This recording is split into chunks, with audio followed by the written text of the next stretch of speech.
जय जय दाता आनंद साईं, जय जय दाता आनंद साईं।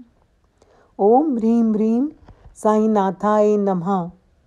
प्रेम करन को साईं है, डरने को है पाप।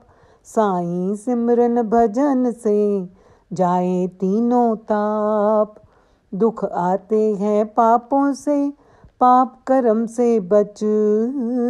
दुख कभी होए नहीं, जब करनी होवे सच, जब करनी होवे सच। ओम साई रघुनंदनाय नमः। श्री साई गीता श्लोक नंबर 2215। श्री साई गीता के इस परम पावन श्लोक में श्री आनंद साई जी फरमा रहे हैं कि प्रेम, भक्ति, प्यार करने को हमारे श्री साईं जी हैं और हमें पापों से डरना है, पापों से बचना है। जो श्री साईं सिमरन भजन निरंतर करते रहते हैं, तीनों ताप उनसे दूर रहते हैं, दैविक ताप, दैहिक ताप और भौतिक ताप। जिनकी करनी या कर्म अच्छे होते हैं, सच्चे होते हैं, उन्हें दुख कभी नहीं आता। आज आपको नामदेव जी का एक सुंदर प्रसंग सुनाती हूँ। संत नामदेव जी की पत्नी का नाम राजाई और परीसा भागवत की पत्नी का नाम कमला था। ये दोनों शादी के पहले सहेलियाँ थीं। शादी के बाद दोनों अड़ोस पड़ोस में ही आ गई। कमला के पति ने देवी की उपासना करके देवी से पारस मांग लिया और बड़े धन्य धान्य से संपन्न होकर रहने लगे। नामदेव जी दर्जी का काम करते थे। वे कीर्तन भजन करने जाते और 10-15 दिन के बाद लौटते।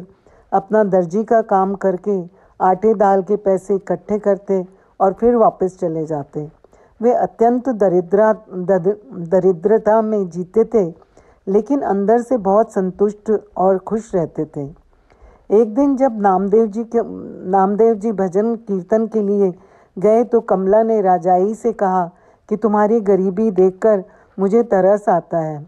मेरा पति बाहर गया है, तुम ये पारस ले लो, थोड़ा सोना बना लो और अपने घर को धन धान्य से भर लो। राजाई ने पारस लिया और थोड़ा सोना बनाकर शक्कर, गुड़, घी, अनाज, जो भी आवश्यकता का सामान था वो भर लिया। नामदेव जी ने आकर देखा तो बोले, इतना सारा वैभव कहाँ से आया? राजाई ने सारी बात बता दी। नामदेव जी ने कहा, मुझे तुझ पर दया आती है कि सारे पारसों के पारस ईश्वर हैं, उसको छोड़कर तू एक पत्थर लेकर पागल हो रही है। चल मेरे साथ, उठा ये सामान। नामदेव जी सब सामान गरीबों में बांटकर आ गए। नामदेव जी ने पूछा, वो पत्थर कहाँ है?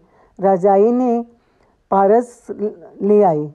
नामदेव जी ने ये पारस नदी में फेंक दिया और कहने लगे, मेरे विट्ठल पांडुरंग, हमें अपनी माया से बचाओ, नहीं तो हम अंतरात्मा का सुख भूल जाएंगे। राजाई ने कमला से ये सब कह सुनाया। कमला रोने लगी। इतने में उसका पति आया और पूछने लगा, क्या हुआ? वो बोली, आप सुनोगे तो मुझे मार डालोगे। आखिर में जब उसने सुना तो वह आग बबूला हो गया। बोला, कहाँ है नामदेव? इधर नामदेव जी नदी के किनारे ध्यान मग्न थे। परीसा भागवत वहाँ पहुँचा और बोला, ओ भगत, मेरा पारस दीजिए। नामदेव जी बोले, पारस तो मैंने डाल दिया नदी में। परम पारस तो है अपनी आत्मा, ये पारस पत्थर क्या करता है? मोह माया भूत पिशाच की योनियों में भटकाता है। पारस पारस क्या करते हो भाई? बैठो और पांडुरंग जी का दर्शन करो। वो बोला, मुझे नहीं करना दर्शन, मुझे मेरा पारस लौटाओ। कितने वर्ष की साधना से, मंत्र तथा अनुष्ठानों से सिद्धि आई और मुझे पारस मिला। नामदेव जी संत थे, उनको तो मार नहीं सकता था, इसीलिए वो खुद को ही पीटने लगा। ये देख नामदेव जी ने नदी में डुबकी लगाई और कई पत्थर लाकर रख दिए। तो परीसा भागवत ने देखा तो सभी पत्थर पारस थे। वो बोला, ओ मेरे पांडुरंग, क्या आपकी लीला है?